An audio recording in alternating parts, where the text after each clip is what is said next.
علیکم. نئی ویډیو سره تاسو هرکلی وایو. امید لرم چې تاسو ټول به روغ جوړ او خوشحاله وئ، ژوند په مزو کې به وئ. دوستانو، سوشل میډیا په مخه باندې د غم خبر ډېر تیزۍ سره خپور شوی دی.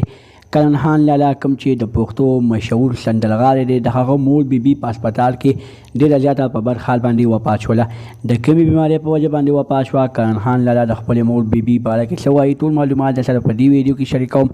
د نور معلوماتي ویډیوګانو لپاره زموږ چینل سبسکرایب کړئ، د دې نشان ورڅخه خامخا وښیئ چې زموږ هر یوه نوې معلوماتي ویډیو تاسو ته په اسانۍ سره میلاویږي.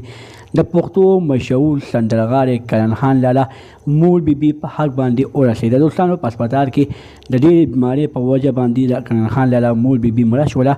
د هغه مړي نه بعد کرن خان لالا د خپل فیسبوک پیج نه، د خپل سوشل میډیا د مخې نه د خپلې مور باره کې مغفرت دواګانو باره کې پوسټ وکړو، او په هغه پوسټ کې وویل چې زه خپلې مور بیبي پسې ډېر زیات خفه یم.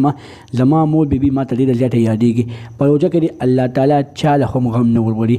وایي ما ته د مخې ته خوشحالي را روانه وه، اختر را روانه، خو بیا هم زه د الله تعالی د پتي سات باندې شکر وباسم چې ما له الله تعالی د دومره وکړم چې زما الله تعالی زما باندې د خپلې مور خدمت وکړو، او هغه خدمت دې حد ته ورسېدو چې زما مور بیبي د دې دنیا نه لاړه. دوستانو، وایي زما مور بیبي په دواګانو کې یاد ساتئ چې الله تعالی مغفرت نصیب کړي، ځکه چې زما مور بیبي ما ته ډېره زیاته یادېږي، ما ته ډېره زیاته ګرانه وه.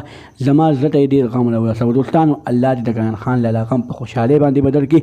هغه سره ډېر زیات ملګرو په غم کې شرکت وکړو. وایي چې 2 بجې نن زما د مور جنازه ده. دوستانو، چې تاسو الګاوې د کرن خان لالا د مور په جنازه کې ضروري شرکت وکړئ. د نورو معلوماتي ویډیوګانو لپاره زموږ چینل سبسکرایب کړئ، د نشان ورڅخه خامخا وښیئ چې زموږ هر یوه نوې معلوماتي ویډیو تاسو ته په اسانۍ سره میلاویږي. والسلام.